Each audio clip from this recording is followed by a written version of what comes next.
Hello నమస్తే. నేను journalist Srinivas. ఈరోజు వెలుగు పేపర్‌లో పంచాయతీల్లో తేలిన రిజర్వేషన్లు, గ్రామాలు, వార్డుల వారీగా మండల ఆఫీసుల్లో లిస్టుల ప్రదర్శన చేశారు అని చెప్పి ఒక వార్తనిచ్చింది. ఈరోజు ఇదే అంశం పైన హైకోర్టులో లిస్ట్ అయింది కేసు. వాళ్ళు చెప్పిందేంటంటే 50% పర్సెంటేజ్ రిజర్వేషన్‌ల లోపుండి 50% దాటకుండా ఎన్నికలు పెట్టుకోండి అన్నారు. అదే పద్ధతిలో 46 జీవో రిలీజ్ చేసింది గవర్నమెంట్ ఆఫ్ తెలంగాణ. ఇది చేసి దాని ప్రకారం ఆల్రెడీ జిల్లాలలో రిజర్వేషన్లు డిక్లేర్ చేసి నోటీసులు అంటించారు. అంటే 50% ఓపెన్ కేటగిరీ, 50% ఎస్సీ, ఎస్టీ, బీసీలకి రిజర్వ్ చేశారు. అయితే ఇప్పుడు ఇక్కడ కాంగ్రెస్ పార్టీ మొన్న కేబినెట్ సమావేశం ఈ మధ్యకాలంలో డెసిషన్ తీసుకుంది ఏంటంటే, అధికారికంగా చట్టబద్ధంగా రిజర్వేషన్లు ఇయ్యలేకపోతున్నాం కాబట్టి కాంగ్రెస్ పార్టీ పరంగా ఇస్తానని. ఇటు అఫీషియల్‌గా గవర్నమెంట్ ఇయ్యాల్సిన కార్యక్రమంలో 22% బీసీలకి రిజర్వేషన్ ఇచ్చింది. వీళ్ళు అంటున్నది పార్టీ పరంగా 42, ఇంకా 20% బ్యాలెన్స్ ఉంది. ఇప్పుడు ఆ 20% కాంగ్రెస్ పార్టీ ఎట్లా ఇస్తుంది?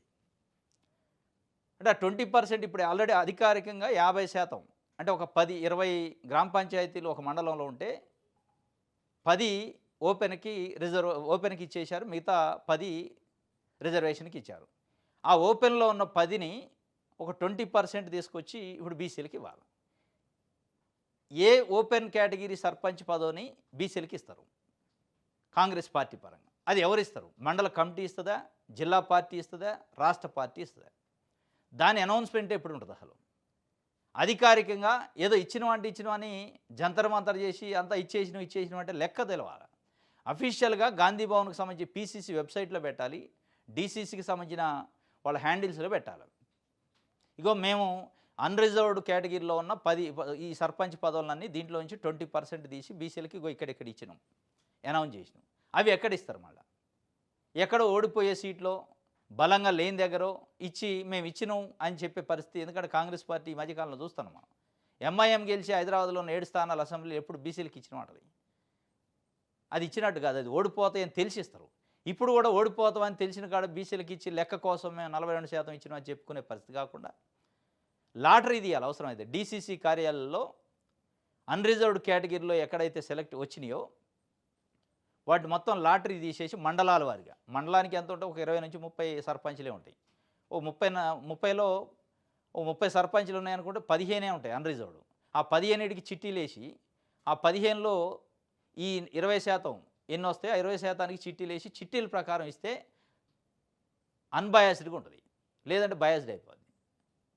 అంటే మీరు ఏదో సెలెక్టివ్‌గా ఆ మండల కమిటీలను ఎవరినో పిలుచుకొని ఎక్కడ ఓడిపోయేది ఉంటే ఒకటి ఇయ్యండి, వాళ్ళ మొఖాన పడేయండి అనే పరిస్థితి కాకుండా, అట్లా మీరు ట్రాన్స్‌పరెన్సీ నిజంగానే బీసీలకి ఇయ్యాలనే ఉద్దేశం ఉంటే ఆ లాటరీ సిస్టమ్ తీస్తే డీసీసీ అధ్యక్షుడి ఆధ్వర్యంలో అక్కడ కూర్చొని ఓపెన్‌గా మీడియా సమక్షంలో అప్పుడు నిజంగానే మీరు ఇచ్చినట్టు అయింది.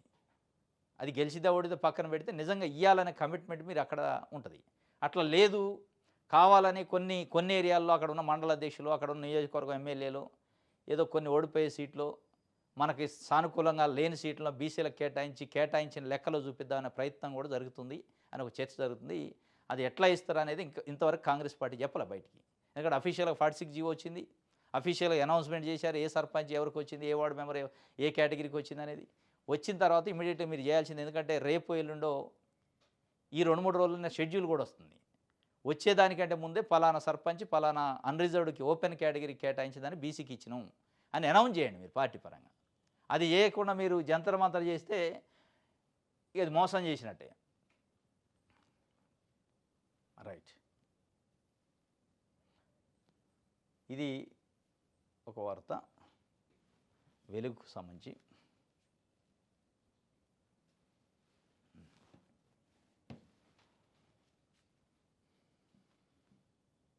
నమస్తే తెలంగాణ. 300 యూనిట్ల లోపు విద్యుత్ ఛార్జీల పెంపట గృహ వినియోగదారులపై అధిక భారం. రేపు మంత్రివర్గం ముందుకు ప్రతిపాదన. నెలాఖరులో ఈఆర్సీకి నివేదిక సమర్పణ. స్థానికం అయిపోగానే పెంపు నిర్ణయం.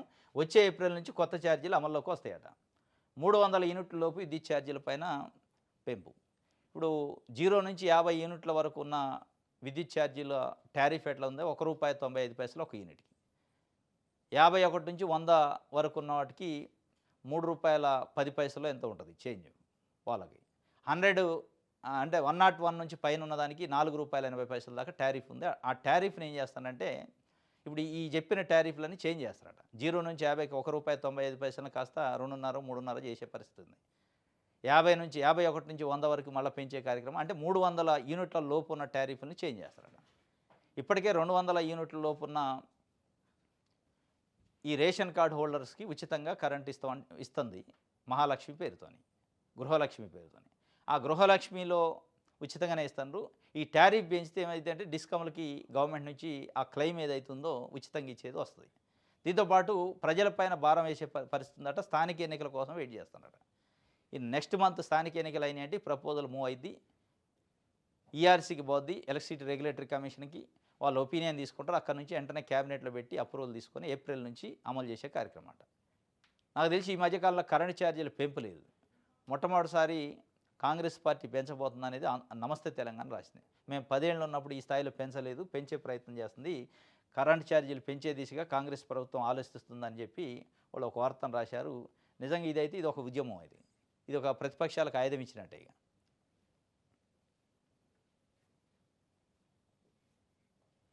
బీసీ కోట బీఆర్ఎస్ కొట్లాటట. కార్యాచరణకు నేడు కీలక నేతలతో చర్చలు. తెలంగాణ ఉద్యమ తరహాలో పోరాడతా 42% రిజర్వేషన్తోనే ఎన్నికలకు వెళ్ళాలి. 46 జీవోతో 23% వచ్చుడు కష్టమే. బీసీలకు ఇచ్చిన హామీలన్నీ అమలు చేయాలి. మాజీ మంత్రి తలసాని శ్రీనివాస్ యాదవ్ ఇప్పుడు వచ్చారు వీళ్ళు కొట్లాటకి. బీసీ కోట బీఆర్ఎస్ కొట్లాటట. ఈ కొట్లాట పనికొచ్చే కొట్లాట కాదు, అది వాళ్ళకు తెలుసు.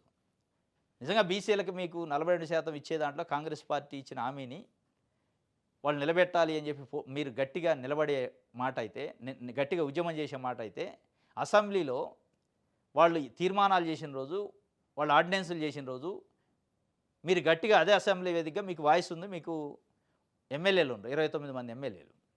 వాళ్ళతోని గట్టిగా పోట్లాడుంటే మీ పార్టీలో ఇప్పుడు ఉన్నోళ్ళతోనైనా కనీసం మీ వాయిస్ని వినిపించుంటే ఇది కరెక్ట్ కాదు, ఇది ప్రొసీజర్ కాదు, మనం అంతా కలిసి ఢిల్లీ పోదాం, ఢిల్లీ పోయి కేంద్ర ప్రభుత్వంతో ఉద్యమం చేద్దాం, అక్కడ 9th షెడ్యూల్ ఇన్సర్ట్ చేపిద్దాం, అది అయితే తప్ప కాదు, మేము కూడా 10 ఏళ్ళు పరిపాలన చేసినాం, అప్పుడు కాకనే 23%, 22% పరిమితం చేసినాం అని మీరు పార్టీ పరంగా ఒక స్టాండ్ తీసుకుని ఉంటే మీ కొట్లాటకు అర్థం ఉండేది. అంటే ఇది అయిపోయింది కాదు అని తెలిసిన తర్వాత ఇక మీరు కొట్లాడితేంది అంటే చనిపోయిన పేషెంట్కి ట్రీట్మెంట్ చేసినట్టు అన్నట్టు. చనిపోయినోడికి ట్రీట్మెంట్ చేస్తే బతుకుతాడు. వాళ్ళు ఆల్రెడీ 46 జీవో తీసి ఎన్నికలకి షెడ్యూల్కి అంతా మూవ్ అవుతుంటే ఇప్పుడు మీరు చేసే ఉద్యమం దేనికి? ఏదో బీసీల కోసం సింపతి చూపించినట్టు, బీసీల కోసం ప్రయత్నం చేస్తున్నట్టు ఇది కాదు. బీసీ సంఘాలు కానీ, బీఆర్ఎస్ కానీ, బీజేపీ కానీ, ప్రతిపక్ష పార్టీలు కానీ, ప్రజా సంఘాలు కానీ ఇప్పుడు కాదు చేయాల్సిన ఉద్యమం. చేయాల్సిన ఉద్యమం అప్పుడు చేయాలి, ఇప్పుడు చేస్తాను.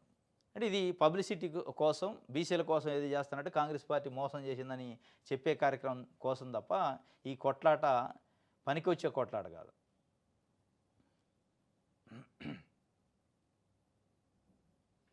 రైట్.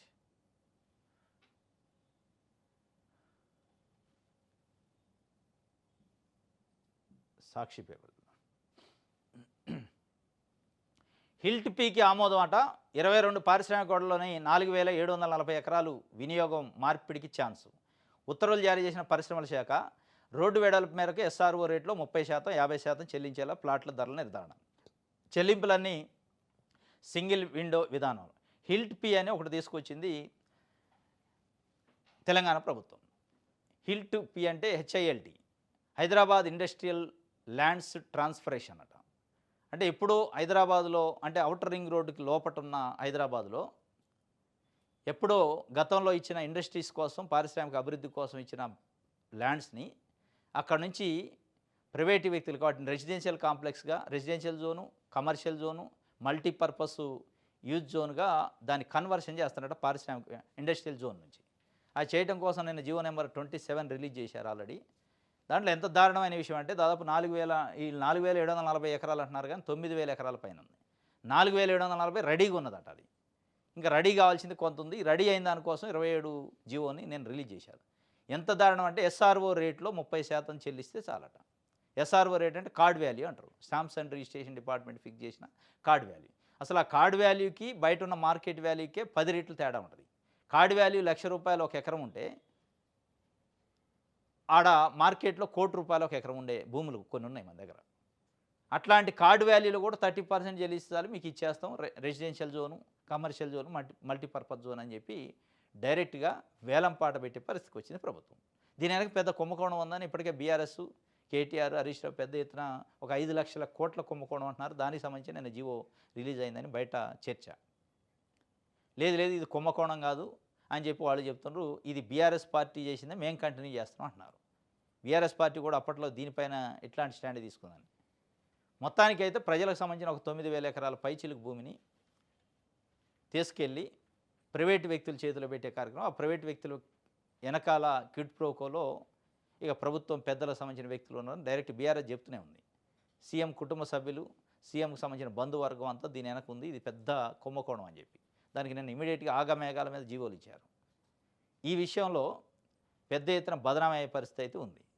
ఇప్పటికే 30% కమిషన్లు అనే ఒక ముద్ర పడదు కాంగ్రెస్ పార్టీ మంత్రుల పైన, కాంగ్రెస్ పార్టీ ప్రభుత్వం పైన. ఇది ఒక 30% వచ్చింది. వాళ్ళ 30%కి ఇస్తారట భూములు కార్డ్ వాల్యూలో.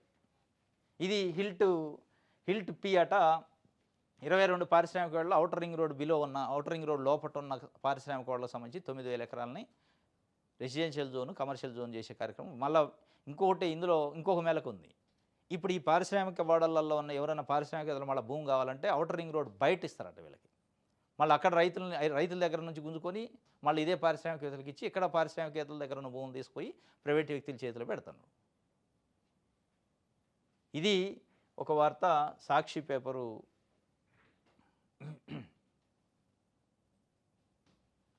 రైట్.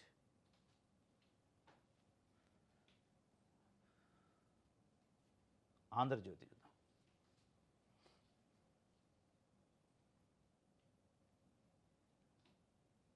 టచ్ చేశారో ఖాతా ఖాళీ అయిందట. ఏపీకే ఫైల్స్తో సైబర్ నేరగాళ్ళు పంజా. ఏపీకే ఫైల్స్ అని మెసేజ్లు వస్తూ ఉన్నాయి.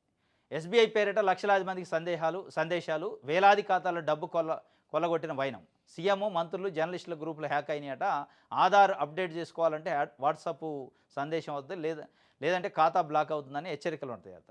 ఆ హెచ్చరికలు ఎస్బీఐ పేరు మీదనే వస్తున్నాయి. మళ్ళీ ఎస్బీఐ ఏపీకే మెసేజ్లన్నీ వస్తూ ఉంటాయి. దాన్ని నిజంగానే మనం ఆధారు అప్డేట్ చేసుకోకపోతే మీ అకౌంట్ క్లోజ్ అయింది, మీ అకౌంట్ ఇబ్బంది పడతారు అని చెప్పి అది వస్తే మెసేజ్ దాన్ని ఎట్టి పరిస్థితులు ఓపెన్ చేయొద్దని హెచ్చరికలు ఇప్పటికే వచ్చినాయి. సైబర్ క్రైమ్ వాళ్ళు నిన్నటి నుంచి ప్రచారం చేస్తూ ఉన్నారు. దీన్ని పెద్ద ఎత్తున హ్యాక్ చేశారని మంత్రుల గ్రూపుల్ని, మంత్రుల ఫోన్లు కూడా హ్యాక్ అయినాయి. నిన్న జర్నలిస్టులు, మంత్రులు, అధికారులు హ్యాక్ అయి పరిస్థితుంది. సామాన్యులు దాన్ని ఎట్టి పరిస్థితుల్లో టచ్ చేయొద్దు. టచ్ చేస్తే ఖాతాలు ఖాళీ అవుతాయి. ఖాతాలు డబ్బులు ఉంటే మొత్తం గుంజేస్తారు. జాగ్రత్తగా ఉండాలి. నేడు స్పీకర్ ముందుకు దానం, అనర్హతాంశంలో వివరణ ఇచ్చేందుకు ఆదివారంతో ముగిసిన గడువు. దానం నాగేందర్ స్పీకర్ను గడువు కోరినట్టు ప్రచారం ధృవీకరించిన శాసనసభ సభాపతి కార్యాలయం. ఇది దానం నాగేందర్ కడియం శ్రీహరి ఎపిసోడ్ ఒక 3 రోజుల నుంచి నడుతుంది. దాగుడు మూతల వ్యవహారం. ఢిల్లీ పోయిండు. ఢిల్లీ వెళ్ళి అక్కడ అధిష్టానంతో కండిషన్స్ పెట్టిండని, కాంగ్రెస్ పార్టీ కండిషన్స్ పెట్టిండు. ఏమనంటే నాకు మంత్రి పదవి ఇవ్వండి, ఇప్పుడు ఎమ్మెల్సీ ఇచ్చి మంత్రి పదవి ఇచ్చినా ఓకే, ఎవరినైనా పెట్టుకొని గెలిపిస్తా, లేదు గెలిచిన తర్వాత మళ్ళీ ఖైరతాబాద్ ఇప్పుడు రాజీనామా చేస్తా, దాని తర్వాత ఖైరతాబాద్ టికెట్ నాకే ఇవ్వాలి, నేను గెలిచిన తర్వాత మంత్రి పదవి ఇస్తా అంటే కంటెస్ట్ చేస్తా. ఇక 2-3 ప్రపోజల్స్ పెట్టి వచ్చిండట. ఆ ప్రపోజల్స్ పైన క్లారిటీ రానట్టుంది, అందుకే రాజీనామా చేయట్లే. కాంగ్రెస్ పార్టీకి ఇచ్చిన కండిషన్స్, పెట్టిన కండిషన్స్ నుంచి అక్కడి నుంచి రెస్పాన్స్ రాలే. రాహుల్ గాంధీ లేడు ఢిల్లీలో, ఆయన బయట దేశంలో ఉండు. ఆయన వచ్చే వరకు ఈ సందిగ్ధం ఉంటుంది. నిన్న ఆదివారంతో గడువు ముగిసింది స్పీకర్ ఇచ్చిన నోటీస్కి. ఇక నాకు గడువు కావాలి మళ్ళీ అని కోరిండు. మరి గడువు ఇస్తాడా స్పీకరు? ఈరోజు కలుస్తాడట. కడియం శ్రీ గారు ఆల్రెడీ గడువు కోరిండు, ఆయన కూడా కలిసి గడువు కోరిండు అన్నారు. ఈయన ఇంకా కలవకుండా గడువు కోరిండు అంటున్నారు. ఈరోజు కలిసి గడువు కోరుతాడట. ఏదేమైనా వీళ్ళిద్దరి మెడ పైన కత్తి వేలాడుతుంది, రాజీనామా కత్తి. ఇక రాజీనామా తప్ప ఇంకో మార్గం లేదు. ఒకటి రాజీనామా, 2 అనర్హత పడితే 6 years వరకు కంటెస్ట్ చేయడానికి లేదు. కాబట్టి రాజీనామా ఏమైనా వాలంటరీగా చేస్తారు. ఇప్పటికే రేవంత్ రెడ్డితో డిస్కస్ చేసినట్టుంది. అధిష్టానం ముందు వీళ్ళ ప్రపోజల్ని పెట్టి అధిష్టానంతో ఓకే చెప్పించుకొని నెక్స్ట్ మినిట్లో రాజీనామా చేసే పరిస్థితి. ఇది ఒక వార్త.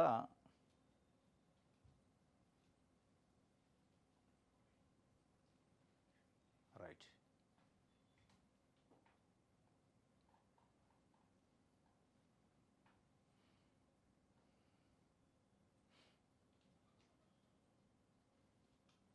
ఇది ఆంధ్రజ్యోతికి సంబంధించి దిశ పేపర్. స్థానిక ఎన్నికలపై ఉత్కంఠకు తెర నేడు హైకోర్టులో విచారణ నిర్ణయం వెలువరించే ఛాన్స్ ఉందట. ఇక ఉత్కంఠ ఏముంది, 46 జీవో వచ్చా, రిజర్వేషన్లు వచ్చా, ఇక ఉత్కంఠ ఉండదు. దాదాపు హైకోర్టులో కూడా నిర్వహించుకోని చెప్పింది కదా. లంబాడీలను ఎస్టీ నుంచి తొలగించాలి, ఇతర రాష్ట్రాల్లో వేరే కులాల్లో, మరి తెలంగాణలో ఎందుకు ఇలా? ఆదివాసీల అస్తిత్వాన్ని కాలరాస్తున్న కేంద్ర రాష్ట్ర ప్రభుత్వాలు హక్కులు రిజర్వేషన్ల హరింపుతో మరింత వెనకబాటు. విద్య, వైద్యం, ఉపాధి రంగాల్లోనే అంతంతే హక్కుల సాధన కోసం రాజకీయ పోరాటం. ఉట్నూరు ఆదివాసీ ధర్మయుద్ధ సభలో వక్తలు మాట్లాడారు. ఆదివాసీ ధర్మయుద్ధ సభలని ఈ మధ్య రాష్ట్రంలో చాలాసార్లు పెట్టారు. ఆ మధ్య భద్రాచలంలో పెట్టారు, నేను ఉట్నూరులో పెట్టారు. ఆదివాసీలు లంబాడీలను ఎస్టీ జాబితాల నుంచి తొలగించాలి. వేరే రాష్ట్రాల్లో వాస్తవంగా లంబాడీలు ఎస్టీలో లేరు, కొన్ని రాష్ట్రాల్లో ఉన్నారు. మన రాష్ట్రంలో అయితే అంటే ఆదివాసీలు అనేది ఏంటంటే లంబాడీలు చాలా ఫార్వర్డ్ అయిపోయారు ఆర్థికంగా, విద్యాపరంగా, ఉపాధి పరంగా, రాజకీయంగా, అన్ని రంగాల్లో వాళ్ళు ముందు ఉన్నారు. కాబట్టి వాళ్ళని అవసరం లేదు, ఎస్టీ జాబితా నుంచి తొలగించి మాకు న్యాయం చేయండి. ఇది ఎంఆర్పిఎస్ ఉద్యమం సందర్భం నుంచే ఆ మధ్యకాలంలో స్టార్ట్ అయింది. దీంట్లో కూడా ఏబిసిడి పెట్టాలని, ఒక లంబాడీల ఎస్టీలో కూడా ఏబిసిడి పెట్టాలి, వర్గీకరణ చేయాలి, చేయని పరిస్థితి అసలు వాళ్ళని తొలగించాలి అని పెద్ద డిమాండ్ వస్తుంది. వాళ్ళు కూడా ఒకవైపు ఎట్టి పరిస్థితుల్లో తొలగించొద్దని డిమాండు చేస్తున్నారు. ఇది ఏం చేస్తారు కానీ ఆదివాసీలు అయితే పెద్ద ఎత్తున ఉద్యమం ఉధృతం చేస్తున్నారు. ఇప్పుడు ఆదిలాబాద్ ఆ ఏరియాలో ఆదివాసీల ఎజెండాతోనే ఎన్నికల్లో గెలిచారు ఎంపీలు, ఎమ్మెల్యేలు. ఇప్పుడు కూడా అదే పరిస్థితి, ఆ స్పిరిటే ఉంది. ఇప్పుడు కేంద్ర రాష్ట్ర ప్రభుత్వాలకి ఇది సంకటమే. నిజంగా ఈ ఉద్యమం ఉధృతం అయితే ఇది ఇక్కడ చేసేది కాదు, పార్లమెంట్లో చేయాలి. లంబాడాలను తొలగించాలన్నా, లంబాడీలని ఆదివాసీలని వేరువేరు చేసి వర్గీకరణ చేయాలన్నా పార్లమెంట్లో చట్టం చేయాలి. పార్లమెంట్లో అంత ఈజీగా బీజేపీ కానీ అక్కడ ఉన్న ఏ ప్రభుత్వం చేసే పరిస్థితి ఉండదు. ఇక్కడే లేరు. ఆదివాసీలు చాలా జార్ఖండ్ కానీ, ఛత్తీస్గఢ్ కానీ అట్లాంటి రాష్ట్రాలు మేజర్గా ఉన్నారు. కాబట్టి ఇది తొలగించాలని వాళ్ళు ఒక డిమాండ్ పెట్టారు. అది పెద్ద ఎత్తున వాళ్ళు ఉద్యమం చేస్తున్న పరిస్థితి.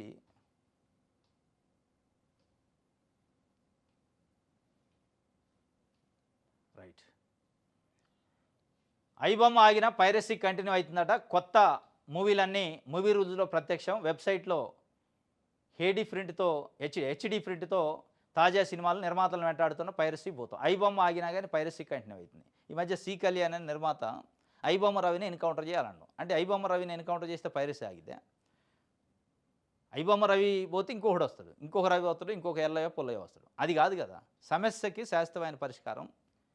పైరసీ చేసిన సినిమాను ఉచితంగా వస్తుందని ప్రజలు ఆశించే స్థాయి, డబ్బులు పెట్టి టికెట్ పెట్టి సినిమా చూడలేము అనే ప్రజల్లో ఒక చర్చ ఉండకుండా మీరు చేయాల్సిన బాధ్యత ఉంది. మీ నిర్మాతల, ప్రొడ్యూసర్సా, లేకపోతే దర్శకుల, సినిమా రంగంలో ఉన్న వాళ్ళు అంతా కూర్చొని మనం ఏం చేయాలి, ప్రజలకి సౌలత్తు ఏం చేయాలి, ప్రజలకు ఈజీగా సినిమా మూవీని చూపించాలంటే ఏం చేయాలని అదే ఆలోచించాలి తప్ప ఎన్కౌంటర్ చేస్తున్నట్టు ఇట్లే ఉంటుంది. ఐబొమ్మ రవిని ఒకవైపు జైల్లో పెట్టి ఇన్వెస్టిగేషన్ చేస్తూనే ఉంది, ఇంకొక వైపు పైరసీ నడుస్తూనే ఉంది. మూవీ రోజుల్లో నిన్న హెచ్డి క్వాలిటీ ప్రింట్తో సినిమాలు వచ్చినాయట. మరి ఎంతమందిని చేస్తారు ఎన్కౌంటరు? కాబట్టి దీనికి ఎన్కౌంటర్ కాదు మార్గం. మీలో మార్పు రావాలి, సినీ రంగంలో మార్పు రావాలి, సినీ రంగం ఆ ఇండస్ట్రీలో ఉన్న పెట్టుబడిదారులో మార్పు రావాలి. మీరు మొత్తం ప్రజల రక్తాన్ని, మాంసాన్ని పిండి తింటామంటే కుదరదు. మీకోసం వాళ్ళు, వాళ్ళ కోసం మీరు అన్నట్టు అభిమానుల కోసం మీరు, మీకోసం అభిమానులు ఉన్నట్టు ఉండాలి తప్ప ఒక కోఆర్డినేషను, ఒకళ్ళపైన ఒకళ్ళు డిపెండ్ అయ్యేటట్టు మేము సినిమాలు తీస్తాం 100,000 కోట్లు పెట్టి జనాల నుంచి డబ్బులు వసూలు చేస్తామంటే కుదరదు. డబ్బులు ప్రభుత్వాలను మేనేజ్ చేసి జీవోలు తెస్తామంటే కుదరదు. అదంతా మార్చుకోవాలి. మీరు మార్చుకోకుండా మేము ఎన్కౌంటర్లు చేస్తామంటే ఎంతమంది చేస్తారు?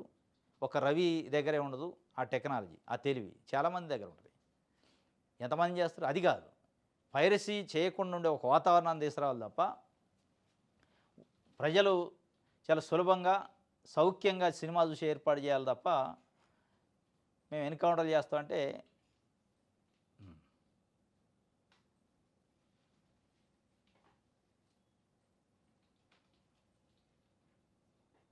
రైట్.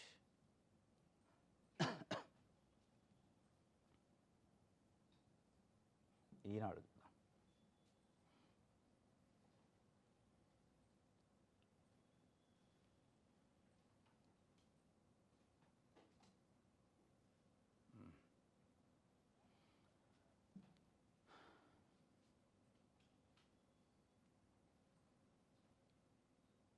హైకమాండ్ ముందుకు పదవుల ఫైల్ పోయిందట. ఇక పీసీసీలో వర్కింగ్ ప్రెసిడెంట్ల పదవులు సంబంధించి చర్చ. నేడో రేపో ఎంపిక చేయాలనే ప్రతిపాదన ముఖ్య అధికార ప్రతినిధిగా సీనియర్ మంత్రికి ఛాన్సు. నేడు పార్టీ పెద్దలతో భేటీ కానున్న సీఎం రేవంత్ పార్టీ పదవుల భర్తీపై చర్చ. ఇద్దరు బీసీలకు వర్కింగ్ ప్రెసిడెంట్ పదవులు, ఒకరిద్దరు మంత్రులు, ఎంపీలను ఎంపిక చేసే అవకాశం. ఢిల్లీ కేంద్రంగా పావులు కదుపుతున్న సీనియర్లు, మంత్రివర్గంలో చోటు దక్కని సామాజిక వర్గాలకు కీలక పదవులు. పీసీసీ మొత్తం కార్యవర్గానికి ప్రకటించాలని హైకమాండ్ నిర్ణయం. పీసీసీ వర్కింగ్ ప్రెసిడెంట్లు గతంలో అంజన్ కుమార్ యాదవ్, జగ్గారెడ్డి, గీతారెడ్డి, అజారుద్దీను, ఇప్పుడు పీసీసీ అధ్యక్షుడు ఉన్న మహేష్ కుమార్ గౌడ్ వీళ్ళతో ఉన్నాయి. ఇప్పుడు మళ్ళా వస్తుంది బీసీ నేతే ఉండు పీసీసీ, అయినప్పటికీ ఒక ఇద్దరు బీసీలకు ఇవ్వాలి. దాంట్లో ప్రధానంగా యాదవ్ సామాజిక వర్గం క్యాబినెట్లో లేదు. వాళ్ళకొకటి అంజన్ కుమార్ యాదవ్కే మళ్ళీ వస్తుంది. ఎందుకంటే యాదవ్ సామాజిక వర్గం నుంచి ఆయన జూబ్లీస్ నుంచి కంటెస్ట్ చేయడానికి ప్రయత్నం చేసిండు, టికెట్ ఇవ్వలే. ఇప్పుడు ఈ పీసీసీ ఆల్రెడీ వర్కింగ్ ప్రెసిడెంట్ కూడా ఆయన కంటిన్యూ చేయాలని చెప్పి. ఇక దాంతోపాటు ఒక ఎంపీ ముఖ్యమంత్రికి అత్యంత సన్నిహితుడు రెడ్డి సామాజిక వర్గం నుంచి, ఆయనకు కూడా పీసీసీ వర్కింగ్ ప్రెసిడెంట్ ఇస్తారనే ఒక చర్చ. మొత్తానికి అయితే వర్కింగ్ ప్రెసిడెంట్ గురించి ఇక రేపో మాపు, ఎందుకంటే డీసీసీ అధ్యక్షులు వచ్చినాయి. దాంట్లో బీసీలకు ఎక్కువ శాతం ఇచ్చినాం, 14 నుంచి 16 వరకు బీసీలకు ఇచ్చినాం, న్యాయం చేసినాం, మేము బీసీలకు అన్నమాట ప్రకారం అని చెప్పి చెప్తున్నాం. ఇక దీంట్లో కూడా ఒక 2 బీసీలకి, మిగతా ఎస్సీలు, ఎస్టీలు, రెడ్లు అంటే ఓసీ కమ్యూనిటీ నుంచి, కమ్మ సామాజిక వర్గం నుంచి ఎంపీ రేణుకా చౌదరి కూడా ట్రై చేస్తున్నట. ఇది పీసీసీ వర్కింగ్ ప్రెసిడెంట్లకు సంబంధించి. అది బయటకు వస్తే కానీ మళ్ళీ చిటపట్ల స్టార్ట్ అయితే కాంగ్రెస్ పార్టీలో అనే ఒక చర్చ అయితే జరుగుతుంది. చాలామంది ఆశావాహాలు ఉన్నారు. ఇది ఆంధ్రప్రభ సంబంధించి. ఇది ఈరోజు న్యూస్ అనాలిసిస్. రేపు తాజా వార్తలతో తిరిగి కలుసుకుందాం. Thank you.